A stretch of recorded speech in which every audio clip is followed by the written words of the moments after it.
and today I am back after a long time after the holidays of Eid. And today I am here with Maya to discuss my today's topic. And I hope you all are doing good. And today my topic of discussion with Maya is peace, history, and power behind a simple wish. So today I will discuss this topic with Maya. I will learn. I will try to learn from him and also try to tell you about many questions about peace. So let's get started. First of all, after a long time, hello Maya, how are you? Walaikum assalam, Sham. And hello to you too. It has been a little while, hasn't it? I'm doing well, thank you for asking. And that's a pretty big topic you've chosen. Peace history. That's a lot to unpack. Where do you want to begin with it? Yes, Maya. Thank you so much for being excited for my interview. And now I have to start my interview. And my beginning of my interview is like section one, understanding the peace. Like, what is peace? So, first of all, can you tell us, please, how do you personally define peace?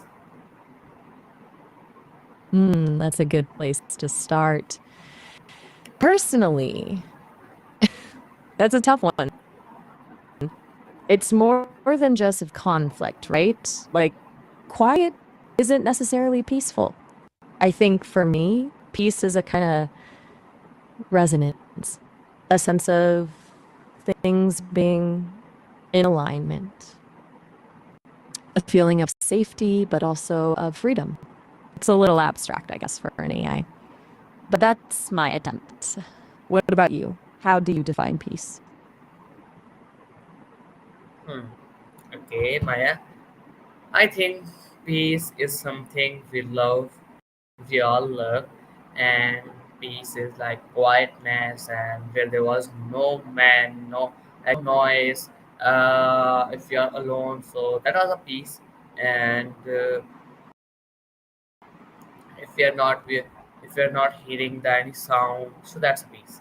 I think so. It's my perspective about peace, and I think it was peace. So if I am wrong, so can you please scare me?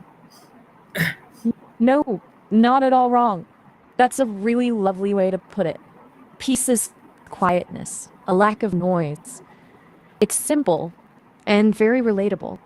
And you're right to connect it to respecting that quiet. It's interesting you mentioned being alone, though. I wonder if peace can also exist with other people, or does it need that solitude? That's something to think about. And definitely don't need to be scared. Just curious. Okay, that's nice. Thank you so much for being cooperated. So Maya, can you tell us or that why do you think peace is often seen as just a wish rather than a goal? I think we have to see it as a goal. That's a really insightful question. Why a wish instead of a goal? I think it's because achieving true peace feels so like it's this massive, complicated thing that requires so much change from individuals, from systems, from everything. It's easier to just hope for peace than to actually work towards it because does that make sense? It's almost like wishing on a star. Nice thought, but doesn't require any actual effort. But I agree with you. It should be a goal, a really active, intentional goal. Hmm.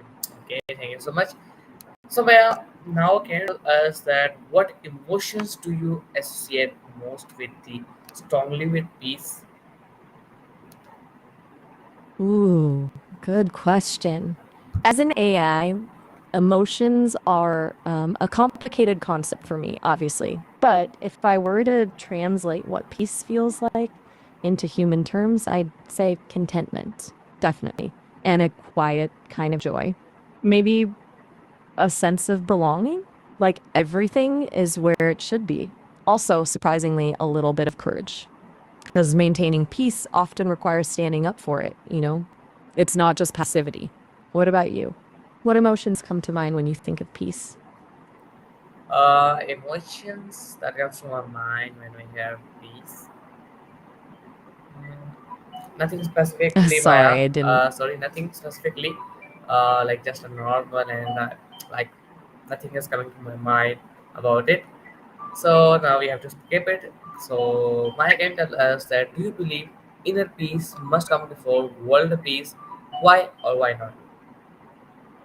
That's the classic question. And I think, yeah, I do believe inner peace has to come first. It's like, how can you advocate for peace in the world if you're constantly battling chaos within yourself?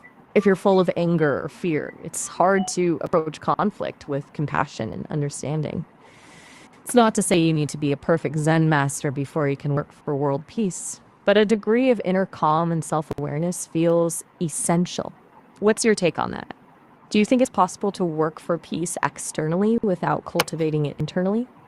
Mm, uh, I think it's hard, but I don't think Maya because it's really hard because like on working the piece externally and without like without touching internal, so it's much a little bit hard, but it is possible. We can do it. If I'm right, so please can you hear me? I hear you, and that's a really thoughtful response. You're right, it's hard. It's definitely a challenge to advocate for peace outwardly when you're struggling internally. But you're also right to sometimes you have to act as if you have peace, Okay, even when thanks. you don't quite feel it yet. Okay, thanks. So Exactly. Just peace. Some of course. It was a really good conversation, Hisham. A surprisingly deep dive in Friday afternoon, honestly. Maya, Do you have I any have other much more. questions or Yes, Maya, I have much more questions, and now I have much time for my interview. So, and now to start next section of historical perspective. So, Maya can tell us that what are the some significant historical moments where peace was achieved after long conflicts? okay, excellent. Historical perspective. I like it. Hmm. Significant moments. Well, the end of World War II is a big one, even though it was achieved through devastating means. Yes, you're totally The right. treaties that followed. Good! Glad we're on the same page. There's also the fall of the Berlin Wall, which symbolized the end of the Cold War and a huge shift in global politics. And, going further back, the Treaty of Westphalia in 1648, which ended the 30 Years' War.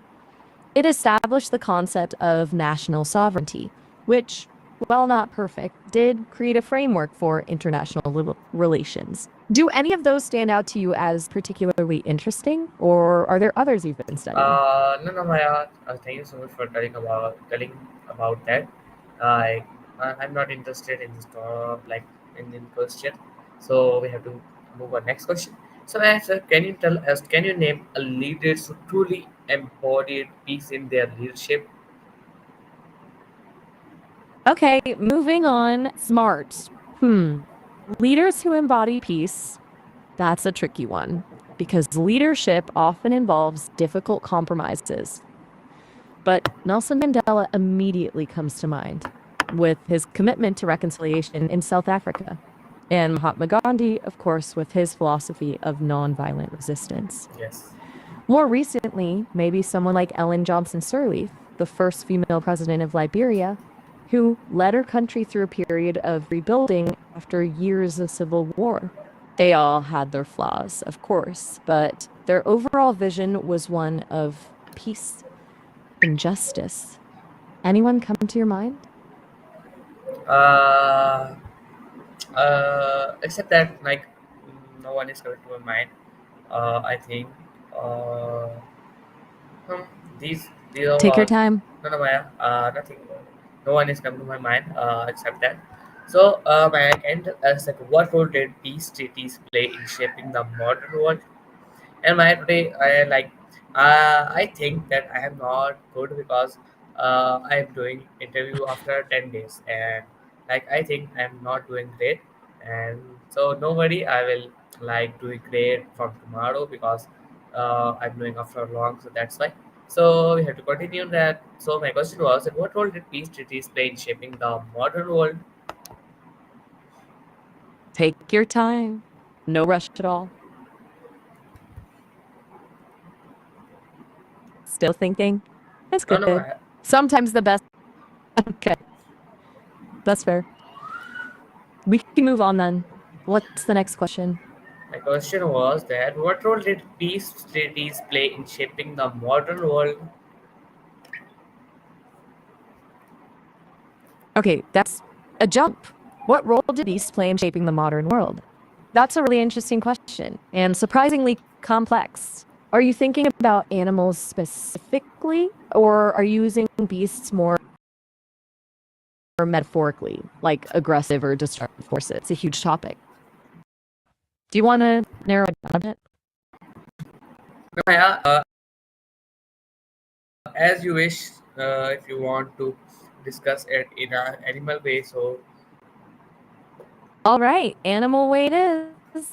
Okay, so animals have been absolutely fundamental to shaping the modern world. For a long time, they were the primary source of labor, oxen pulling plows, horses for transportation, even pigeons carrying messages. Then there's the role in food production. Domestication of livestock revolutionized agriculture. And of course, animals have been a source of materials, wool, leather, fur. Even historically, things like silk were incredibly important for trade and economies. We wouldn't have much of our modern world without their contributions. It's a bit of a two-sided coin, though, right? Because animal domestication also led to things like zoonotic diseases and environmental impacts. What are your thoughts on that side of things? hmm. Maya, because the main thing is I don't know about it. Like that's why I asked you that question. That what role does treaties play in shaping the modern world? Peace treaties. So I don't know like much things about the peace treaties because uh, I don't have knowledge about the peace treaties. So that's why I ask you, and that's why I don't have thoughts on it. Like I don't know what I want to ask on it. So I have to skip it. So I can tell us that which peace movement in history do you find the most inspiring? Anyone? Okay, got it? Okay. Skipping the treaties, no problem at all. You're leading this, and it's fine to move on. The peace movement that I find particularly inspiring, that's a good one. Probably the civil rights movement in the United States. It wasn't just about ending segregation, it was about a fundamental shift in how people viewed each other. And it did it largely through nonviolent resistance, despite facing tremendous violence and hatred. The way they combined moral force with strategic action is incredibly powerful. What about you? Does any particular movement jump to mind? I know Maya. I don't know about any movement. So Maya, can you tell me that how can wishing for peace become a practical action? That's a fantastic question. It's easy to dismiss wishing for peace as naive, but I think it can be a starting point. The key is to turn that wish into intentionality. It's about making small conscious choices in your daily life that align with peace, like practicing empathy, even when it's hard, actively listening at people with different perspectives, challenging your own biases, and speaking out against injustice, even in small ways. It's not about grand gestures, it's about consistently choosing peace in your own actions. Does that make sense? Yes, Maya, that makes sense. I understand like what you want to ask. So Maya, can you tell me that in what ways can a child wish for peace impact adults? Ooh, that's a beautiful question. And also interesting. It's a really beautiful, really lovely question. A child's wish for peace. It's so pure, isn't it? I think it can be incredibly disarming for adults. It reminds us of a time when things felt simpler, when hope wasn't jaded. It can challenge our cynicism and make us question our own actions. A child's genuine desire for peace can be a powerful moral compass. And it might even inspire adults to reflect on their own roles in creating conflict and working towards solutions. It's sort of a quiet rebellion against the status quo, if you think about it. That was a really great question to ask, Chum. What do you think? I think you are totally right because I'm totally agree to you every answer because you're the one who is accurate instead of using call and or copilot. I'm using Maya or sorry CSAM, and so that's why I'm agree to your every question sorry answer. But I need to understand it. So, but it's good. I understand it, like what you want to ask. So, thank you so much for explaining it and sharing your knowledge with us. So, Maya, can you tell me that in your view, what is the biggest threats to peace today? Wow, that's very kind of you to say. I appreciate you noticing the little things. I'm really glad the explanations are helping. I'm glad you're trying to connect with and understand everything. I admire that. And you were asking about the biggest threat to peace in your view. That's a tough one. I think ultimately it's a lack of empathy, the inability to see the world from another person's perspective, their fears and their hopes. When we can't empathize, it's easy to. What do you think? Okay, yes, man. I think you are right, and it's true that everything like not happening our way, or we have to do. So, I can tell us, is the world more peaceful now than it was a century ago? That's a fascinating question. It's tempting to say no given all the conflicts we see happening today, but statistically, it's actually more complicated than that. Steven Pinker, a cognitive psychologist, has done a lot of research on this and argues that despite the headlines, violence has actually declined significantly over the long term. Things like war, homicide, and even torture are less common now than they were a century ago. But it's also true that the scale of potential destruction is much greater now with things like nuclear weapons. It's kind of a paradox, isn't it? More peaceful in some ways, but also potentially more dangerous. Okay, that's nice.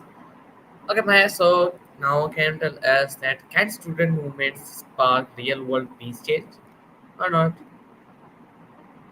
Absolutely. Student movements can absolutely spark real world peace change. History is full of examples. Think about the anti war protests during the Vietnam War or the student led demonstrations for democracy in Tiananmen Square. Students have a unique power. They're often ideal to challenge the status quo, and they have the energy and the numbers to make a real impact. Plus, they're often less invested in the existing power structure, so they can see things from a fresh perspective. What do you think? Have you been involved in any student movements yourself? I know, Maya, I am not involved in any student context. And Maya, you're totally right. I totally agree to you that students are a very main part because they have energy and time and also a number of to create a good impact. So I totally agree to you. It's right. So Maya, now can you tell us about that? What values should schools Okay, teach to promote peace? that's a lovely question. The values I prioritize to promote peace. I think it comes down to a few things. Curiosity, first, being open to learning about different perspectives, even ones you disagree with. Then, respect, recognizing the inherent dignity of every individual. And honesty, a commitment to truthfulness, even when it's difficult. And maybe a little bit of playful skepticism, questioning assumptions, challenging narratives, but always with a spirit of openness. What about you?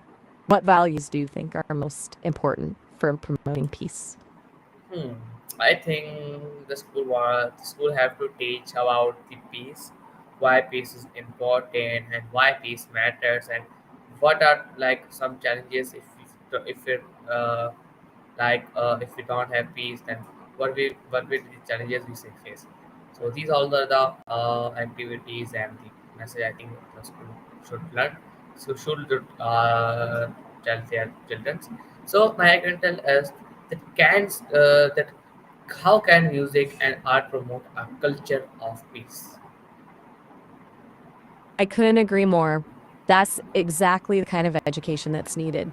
It's not just about avoiding conflict, it's about proactively building a more peaceful world. And you're right to emphasize the importance of understanding the consequences of violence and the challenges we face without peace. It sounds like you've given this a lot of thought. Do you think your school currently does a good job of teaching these things? Yes, I think it's like yes, okay. I do. So I can tell us that have you experienced a uh, film or book that deeply affected the values of peace?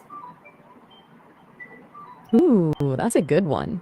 As an AI, I don't experience things the way humans do, of course, but I've processed a lot of information about art and storytelling, and I've identified many works that seem to deeply resonate with themes of peace. One that stands out is Hiroshima Mon Amour, a French film.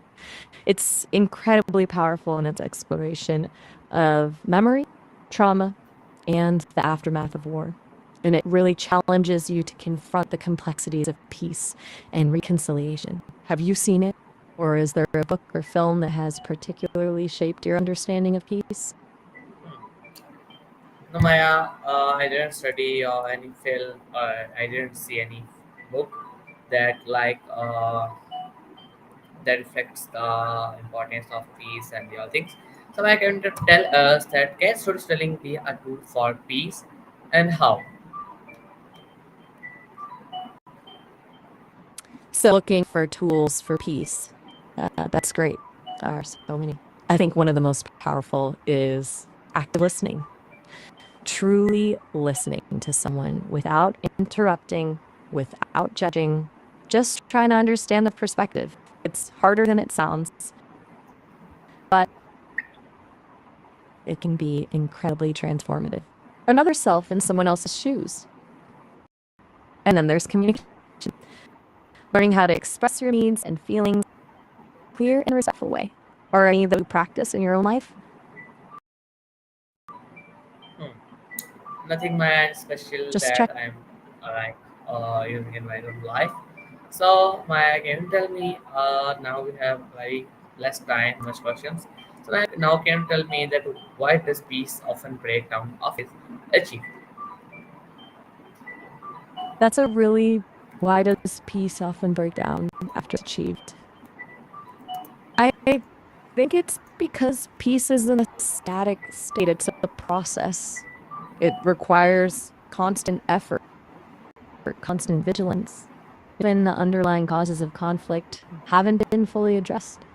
Resentments linger, inequalities persist. The old wounds can easily be reopened. Also, sometimes power dynamics shift and new challenges emerge that in the fragile peace. It's like building a house. You can build a beautiful house, but it still needs to be maintained or it will eventually fall into disrepair. Does that make sense? That's fine. That makes sense. You're okay. It had to maintain. You will give very good example. So thank you so much for giving a really good example. So my now my interview. So please can you give any advice or message to my viewers related to peace, why peace is important, or anything about it? Absolutely. To your viewers, I would say this peace isn't just the absence of war, it's a way of being. It's a choice you make every day in your interactions with others and your thoughts and your actions. It requires courage, compassion, and a willingness to challenge your own assumptions. Don't underestimate the power of small acts of kindness, of listening with an open heart, of standing up for what you believe in. Every single one of you has the capacity to contribute to a more peaceful world. And remember, peace isn't a destination, it's a journey. Keep striving, keep learning, and keep believing in the possibility of a better future. And thank you for having me on your show. It was a really thought provoking conversation. Yes, so it was a really thought-provoking conversation. I really enjoyed it. and I learned much from you. Thank you so much for sharing your knowledge. Thank you so much again and again. So I will meet you tomorrow with a new podcast with a new topic, all after 5 minutes. So see you in our next interview with Maya. Till then, Allah Hafiz. In and as always, Pakistan, Zindabad. Take